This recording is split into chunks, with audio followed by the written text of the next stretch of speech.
A lot of people will be asking you right now, Doc. Yes. Why are you in Kenya? I believe Kenya is the future of all civilization. I believe that this is the cornerstone of greatness.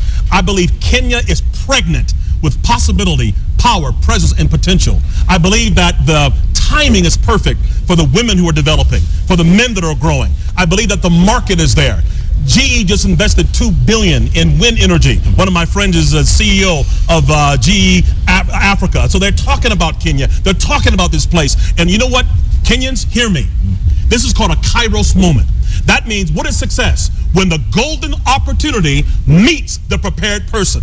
So we got to get prepared intellectually, spiritually. I call it head, heart, hands, habits. Get no more excuses, no more backstabbing. We got to be positive. We got to be ready. We got to be affirmed, because they're coming. Will you be ready, Kenya? I believe you will be. That's why I'm here. The question is, Doc. Yes, sir. There's a lot of what you guys call it racism in America. Yes. We call it negative ethnicity. Tribe against tribe. Yes. Because you're this tribe and you're successful, another tribe sees you and says, either you stole it or someone handed it to you. Wow. There's that hate that we need to overcome. How do we do that? To understand the power of oneness.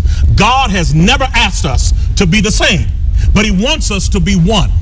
Like an orchestra, you have a trombone, you have a piano, you have a harp, but they're separate, but one, they develop harmony. I studied animals in my PhD program under pressure.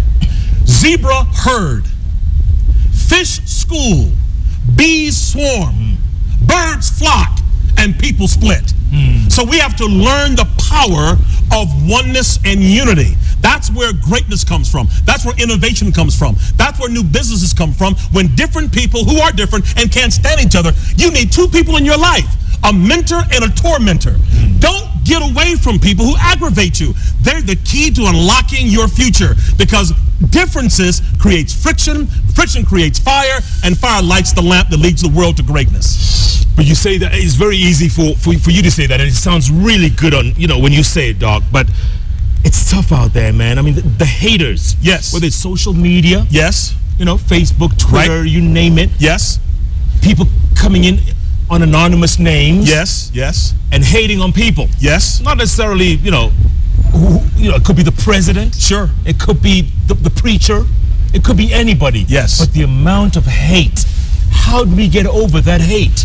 Revenge isn't the answer, or giving hate for hate. Mahatma Gandhi said these words: I cannot teach what I do not know, and I cannot lead where I'm not willing to go. If I want to see change, I must become the very change I hope to see. Quit looking for the miracle and be the miracle. I can't change anybody but me. But if I work on me and develop me, go back to school, start my business, change my mouth, change my attitude, I can change those around me by my example. So quit looking for somebody else to do it, and you do it. Here's the new thing, Kenya. If it's going to be, it's up to me. Take responsibility, because if you own it, you can change it. Word. You can change what you own. Are Kenyans listening when you tell them, Doc? Man, we have church and business meetings. We had people falling out in a Safaricom meeting. Yeah. Listen, man, it was supposed to be 60 people. 600 showed up.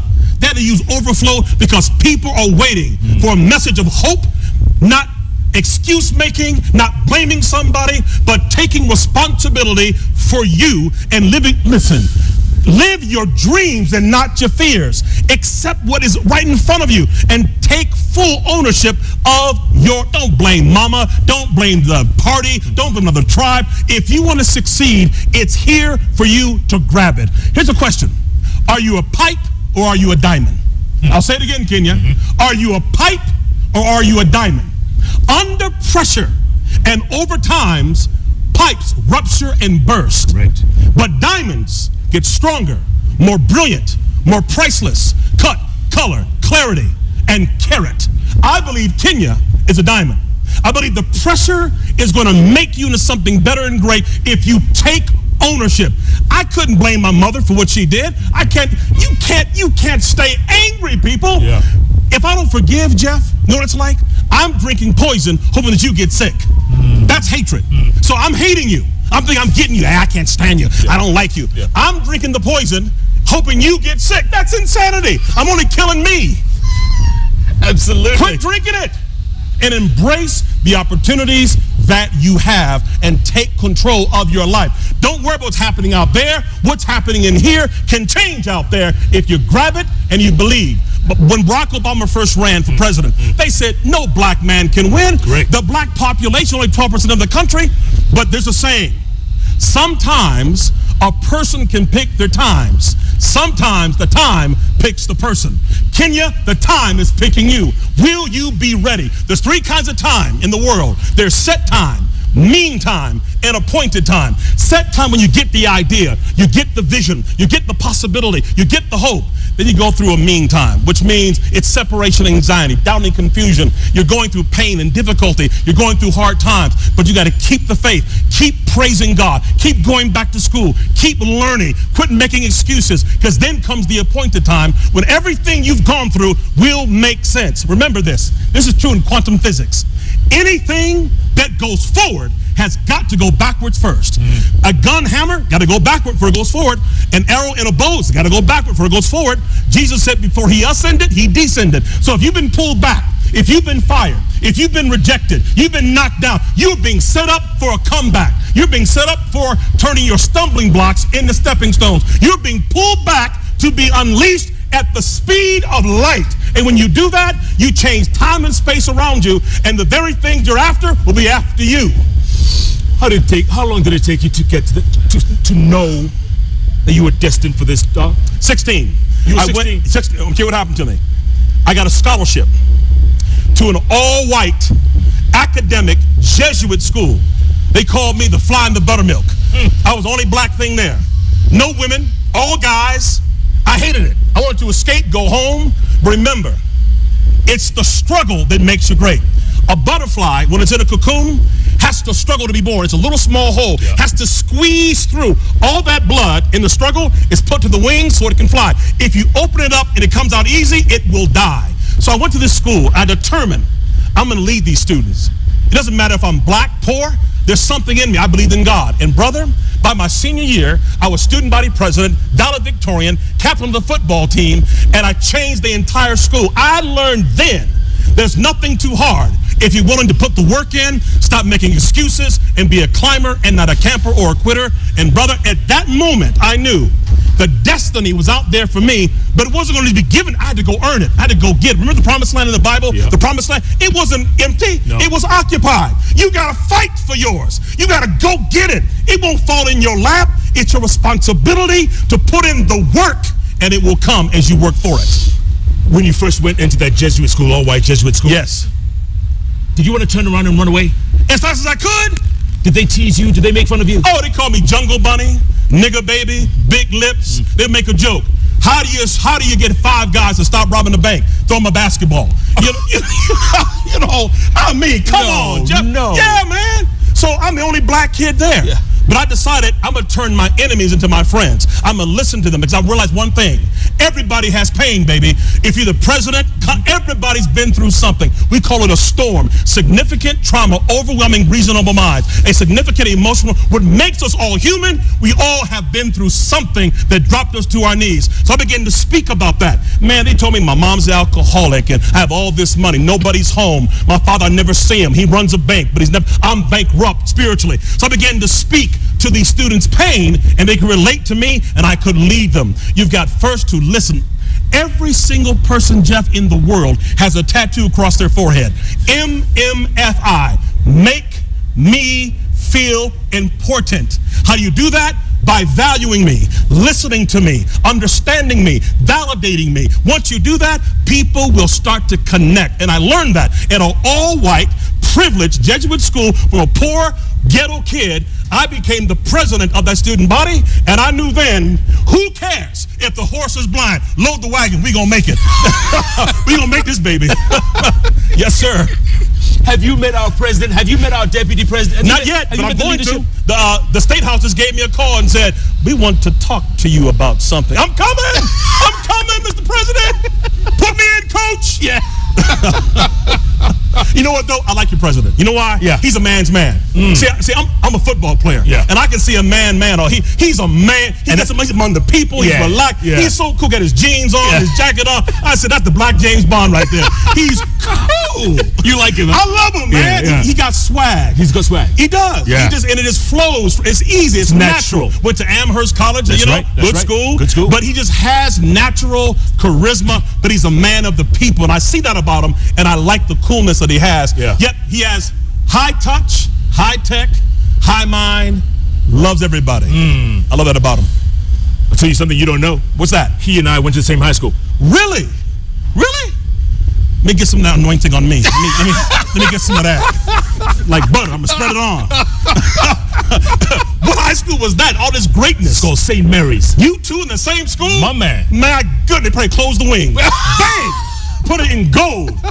Jeff and Mr. President. He's going to love to meet you, man. Well, He's going to love it. I'll be honored, sir. Honestly, because you know what you say is what we need to hear time and time again. Yes, sir. I kid you not. Yes, sir. Because you know it's not rocket science. You've been here a month and change. Yes. You have seen it. Oh, yes, sir. Yes, sir. We've been here all our lives. We're struggling to see it. You know what I saw, though, that amazed me? I went to Kibera. I walked around. Everybody's hustling, though. See, in America, you got everybody begging. Everybody's begging. Everybody. You got people begging. In Kenya, there's a pride. There's a dignity. There's a sense of honor. There's a sense of familia. There's a sense of I'm somebody. They may be on the street selling corn, but they selling something. I mean, they're doing something productive. The whole nation, I've never met one nation that's so entrepreneurial. Everybody wants to have it. Everybody's doing something. I applaud you. I'm telling you, man, Kenyans are hustlers. They're hustlers, baby. Everybody doing something. They're all right. You know, it's like a pastor. He said in his church, he said, Doc, people said people don't get involved. He said, I got 100% participation in my church. Half are working for me, half are working against me. But everybody's working. That's Kenya. Everybody's working. Yeah, everybody. But Doc, sometimes they say you never know something until you lose it. You've heard that saying? Of course. So, you know, we've I used to have waves, Jeff. Yeah. I used to make people sick, you know. But now all I got is a beach, man. That's it. That's all I got. But go ahead. We didn't know violence up until 5-6 years ago when we had that post-election violence. Yeah. Kenya was the most peaceful country on the continent. Oh man. And then we went through that patch. Wait, you know, back in America, Kenya is tea and crumpets. You know, it's a country of civility. It was a shock to all of us. But I want you to know, when an organization is going through greatness, I teach this now, there are 8 phases you go through. One is called accretion. It's all about you, meeting your needs, your family's needs. Then it's called replication. Looking for people, your tribe, your same race, your same height. It's called replication. Then thirdly, it's called mutualism. Looking for opposites. Then you go through what's called a honeymoon phase, that we can do anything. For those who say it can't be done, get out of the way. For those who's going to do it. But then you go through a dark time called separation anxiety, where people fall apart, things happen. It's a combustible time. Every great nation has gone through it. America had a civil war. We went through it. It does not hinder you. It'll make you better if you know how to embrace it. Conflict is not a bad thing, Jeff.